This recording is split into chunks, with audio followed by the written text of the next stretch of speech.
안녕하세요, 주야TV입니다. 오늘은 밀짚모 제적단의 10번째 동류 야마토 그리고 상대의 폐양색 각성이라는 영상입니다. 영상 바로 시작합니다. 밀짚모자 해적단의 선장 루피에게는 동료 9명이 있습니다. 그리고 몇 명을 동료로 더 모을지는 아직 정해지지 않았죠.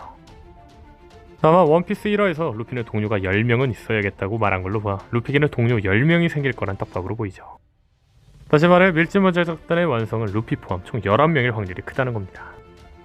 물론 루피 포함 10명이 있어야 한다는 이야기일지 모르지만 루피와 정반대를 걸어가며 마지막 대결을 펼칠 거로 예상되는 티치의 해적단은 티치를 지지하는 10명의 선장이 있다고 말하는 걸로 봐 검은섬의 해적단의 메인 선원들은 총 티치 포함 11명입니다. 다시 말해 루피 해적단의 상대가 11명일 것이기 때문에 밀짚모자 해적단도 루피 포함 총 11명이 되어야 하겠죠. 게다가 오다쌤은 2018년 유미우리 신문 인터뷰에서 직접 언급하길 원피스의 스토리는 현재 80%가량 진행되었으며 작중 시점에서 1년 반 만에 10명을 모으려 했지만 아직 9명밖에 되지 않았다고 말했습니다. 이를 해석해보자면 루피를 제외하고 10명을 모으는 것으로 거의 확실시되는 상황인 거겠죠. 역시 징배 이후의 마지막 동료로 누군가 한 명 더 들어올 확률이 높은 겁니다. 그렇다면 마지막 동료는 누가 될까요? 여러 투보가 있지만 이번 영상에서 저는 야마토의 가능성에 대해 이야기해보고 싶습니다. 야마토의 동료 첫 번째 가능성은 밀짚모자 일당의 남녀 비율입니다. 현재 밀짚모자 해적단은 남자 8명, 여자 2명입니다. 비율적으로 생각해보자면 마지막 동료는 여자일 가능성이 높을 수 있겠죠. 다음 가능성은 야마토의 이니셜입니다. 현재 밀짚모자 해적단의 앞글자의 이니셜은 모두 다릅니다. 밀짚모자 해적단 모두가 이니셜이 겹치지 않는데 야마토 또한 Y로 어떤 누구와도 겹치지 않다는 겁니다. 세 번째 가능성은 여성 멤버들의 정식 동료 영입 패턴입니다. 나미와 로비는 둘 다 동료 영입 이전에 적대 세력이었죠. 나미는 버기 1등과 그리고 로비는 크로코다일과 함께 있었죠. 야마토 역시 백수 해적단이라 볼 수 있기 때문에 이러한 패턴과도 어울리죠. 네 번째 가능성은 해적왕의 승무원에게 적합한 힘입니다. 작품 초기에야 우섭처럼 약체인 동료들도 합류해서 후반에 성장할 것을 기대할 수 있었지만 이제는 너무 약한 캐릭터는 동료설에서 처음부터 논외가 되어버릴 정도로 강함은 중요한 판단 재료이죠. 그렇다면 야마토는 이 기준을 충분히 채우고 있습니다. 루피나 에이스와 어느 정도 싸울 수 있는 실력이 있고 사왕의 간부와도 대등하게 싸울 수 있는 상당한 실력자죠. 다섯 번째 가능성은 오뎅의 의지를 이어받는 자입니다. 로즈 해적단과 루피 해적단이 평행이론을 이루는 만큼 오뎅의 의지를 이어받는 야마토 역시 오뎅처럼 해적왕의 선원이 될 확률이 높습니다. 사실 야마토는 오뎅의 의지를 읽게 된 계기인 모든 게 적혀있는 오뎅의 항해일지를 읽어 루피의 모험과 어울리지 않다고 이야기할 수 있었지만 선 41화에서 모모노스케가 말하길 오뎅의 항해일지는 라프트에 관련된 이야기는 찢어져 있다고 했습니다. 즉 야마토 역시 모험에 관련 이야기를 모르기 때문에 루피 일행의 모험과 어울리지 않다고 이야기할 수 없다는 거죠. 게다가 분명한 건 야마토는 모험을 떠나고 싶은 의지가 매우 충분하기 때문에 루피와 함께 갈 확률이 매우 높습니다. 만약 야마토가 루피 일행과 함께 나간다면 이번에 자신의 항해를 기록하는 모험의 기록자 역할을 가질지도 모르죠. 다만 야마토가 동료가 될 수 없을지도 모르는 가능성도 있는데 그 가능성은 야마토의 열매입니다. 과거 SBS에서 한 독자가 밀짚모자 일당의 악마의 열매 능력 이름을 일본어 숫자로 표현하면 1에서 10에서 숫자가 나오기 때문에 다음 동료는 2와 9가 들어가는 열매 능력자냐고 질문한 적이 있는데 오다스는 거기에 대해 깜짝 놀랐다고 말하고 긍정도 부정도 하지 않았습니다. 이러한 떡밥으로 인해 다음 동료가 능력자라면 2와 9가 들어가는 능력을 지닌 사람이 들어올 것으로 추측되고 있었죠. 다만 현재 루피 열매의 진짜 이름이 사람 열매 모델 니카로 밝혀졌습니다. 사람 열매는 초파와 같은 열매로 모델만 다르며 일본어 숫자로 표현하면 1과 10이 되기 때문에 앞선 숫자로 표현한 동료 열매 떡밥은 이미 파괴된 걸지도 모릅니다. 다시 말해 다음 동료는 2와 9가 들어가는 능력자가 아니어도 되기 때문에 야마토도 충분히 가능성이 있다는 거죠. 하지만 제가 제일 걱정되는 건 야마토의 폐양색입니다. 야마토는 카이도의 폐양색 폐기와 충돌하는 장면도 나왔으며 또한 카이도가 직접적으로 야마토의 폐양색 언급을 하며 야마토 폐양색 보유가 확정되었죠. 야마토가 폐양색이 있는 걸로 확인되었기 때문에 야마토가 밀짚모자 해적단에 들어간다면 제가 걸리는 건 상디입니다. 밀짚모자 해적단에는 특징이 있습니다. 바로 괴물 3인방이라는 특징이죠. 이 괴물 3인방은 같은 해적단 다른 간부도 넘을 수 없는 선이란 게 있다고 봅니다. 이러한 점을 지키기 위해 징배 역시 조로 상대보다 낮은 단계의 간부인 후주를 상대하였죠.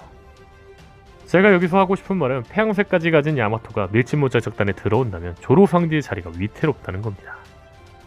사실 처음 폐양색이 등장했을 때는 상대를 기절시키는 정도의 기술이라 볼 수 있었지만 극소수의 강자는 폐양색을 무장색처럼 몸이나 무기에 휘감을 수 있다고 알려졌습니다. 심지어 루피는 폐양색 각성 이후 카이도를 마크하는 것이 가능해질 정도로 막강한 파워업을 이루었죠. 즉, 그만큼 폐양색 여부가 강함에 굉장히 중요한 요소라는 겁니다. 현재 조로는 폐양색을 각성했기 때문에 야마토가 조로의 자리를 넘기에는 애매합니다. 다만 상대는 폐양색이 없기 때문에 카이도의 피가 흐르며 폐양색까지 있는 야마토가 상대의 자리도 넘을지도 모르기 때문에 상대가 폐양색을 각성하지 않는 이상 야마토가 들어오기에는 애매하다는 거죠. 하지만 상대에게 해외에서 떠도는 폐양색 떡밥이 있기는 합니다. 상대의 폐양색 첫 번째 떡밥은 100권의 표지입니다. 100권의 표지는 99권 101권과 함께 이어져 있는 표지로 여러 사람이 함께 그려져 있지만 100권에서는 에이스, 루피, 야마토, 조로, 상디만 그려져 있습니다. 근데 여기서 주목할 건 이 5명 중 4명, 루피, 에이스, 야마토, 조로가 모두 폐양색을 가지고 있다는 겁니다. 해외 사이트는 굳이 왜 모두 폐양색 소유자도 아니고 하필이면 폐양색이 없는 상대를 함께 그렸을까라는 겁니다. 이건 나머지 4명처럼 상대 역시 폐양색을 각성한다는 떡밥이라는 거죠. 게다가 여기서 또 하나 주목할 건 이번 100권의 소제목이 폐양색이라는 겁니다. 그렇죠. 100권의 소제목 폐양색, 5명 중 4명이 폐양색 소유자, 충분히 생각해볼 문제죠. 물론 폐양색 소유자도 소제목도 우연일지 모르며 단지 루피를 보좌하는 조로 상대를 그리고 싶었던 걸지도 모릅니다. 하지만 대부분 해적단이 선장 그리고 선장을 보좌하는 3명의 간부로 표현되는데 현재 루피 해적단의 간부는 조로 상대라기보다 이제는 조로 상대 징배입니다. 즉 굳이 해적단의 간부들을 그리려면 징배도 함께 그리는 게 더 어울리긴 하다는 거죠. 즉 이 해외 사이트에서는 오다쌤이 100권 표지를 통해 폐양색 패기 사용자 떡밥을 보여줄 확률이 분명히 있다는 거죠. 다음 상대 폐양색 떡밥 두 번째는 으테어입니다.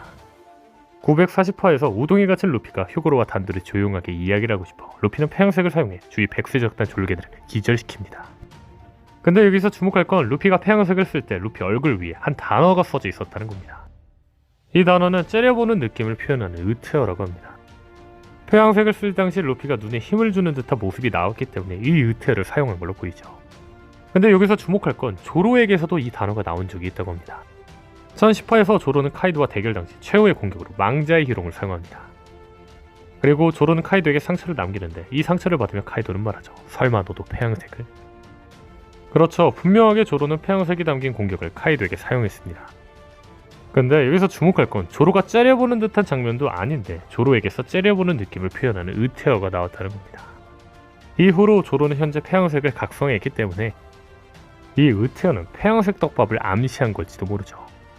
근데 여기서 주목할 건 이 으테어는 상대에게서도 나온 적이 있다는 겁니다. 936화에서 상대는 제르마 슈트를 입고 투명해져 원래 여탕에 들어갑니다. 다만 상대는 남이 알몸을 보고 코피를 흘리며 쓰러지죠. 그리고 다시 정신을 차리고 일어서는데 상대에게서 루피 조로가 폐양색을 사용할 때 나온 으테어가 나옵니다. 물론 다시 한번 남이 알몸을 쳐다보려는 으테어일지도 모르지만 이 해외 사이트에서는 루피 조로가 폐양색을 사용할 때 나온 으테어인 만큼 상대에게 오다쌤이 으테어를 사용했다는 건 폐양색 떡밥이 아닐까라는 거죠. 다음 상대 폐양색 떡밥 세 번째는 레일리입니다. 레일리는 폐양색으로 사람들을 제압하며 등장합니다. 다만 여기서 주목할 건 레일리가 폐양색을 사용할 때 많은 밀짚모자 적단 중 클로즈업된 건 루피 조로 상대뿐이라는 겁니다. 즉 이 또한 3명 모두 폐양색 사용자가 된다는 떡밥이 아닐까라는 거죠. 분명한 건 상대는 빈스모크 왕국의 왕자로 왕죽입니다. 왕의 피가 흐르는 만큼 누군가를 이끌 폐양색의 조건이 왕의 자질이 있다고 해도 이상하진 않죠. 만약 상대가 떡밥대로 폐양색을 각성한다면 야마토가 들어온다 해도 상대의 자리를 넘볼 위협은 없을 겁니다. 물론 흰수염 해적단에서 에이스는 폐양색이 있지만 2인자 마르코는 폐양색이 없습니다. 다만 앞서 말한 것처럼 루피 일당은 괴물 3인방이라는 정체성이 있기 때문에 밑에 간부가 3인방보다 강한 폐양색을 가지는 게 애매하다는 거죠. 개인적으로 저는 야마토가 들어오면 좋겠습니다. 그래도 역시 걸리는 건 열매 떡밥이네요. 물론 앞서 말한 것처럼 열매 떡밥이 파괴되었다고는 하지만 루피의 열매를 고무고무 열매이기도 하기 때문에 떡밥이 완전히 파괴되었다고 하기에는 애매하기도 합니다. 게다가 제가 또 하나 걸리는 건 야마토가 에이스 사부 샹크스만 알고 있는 루피의 꿈을 알고 있다는 겁니다. 과연 야마토는 밀짚모 제작단에 들어올 수 있을까요?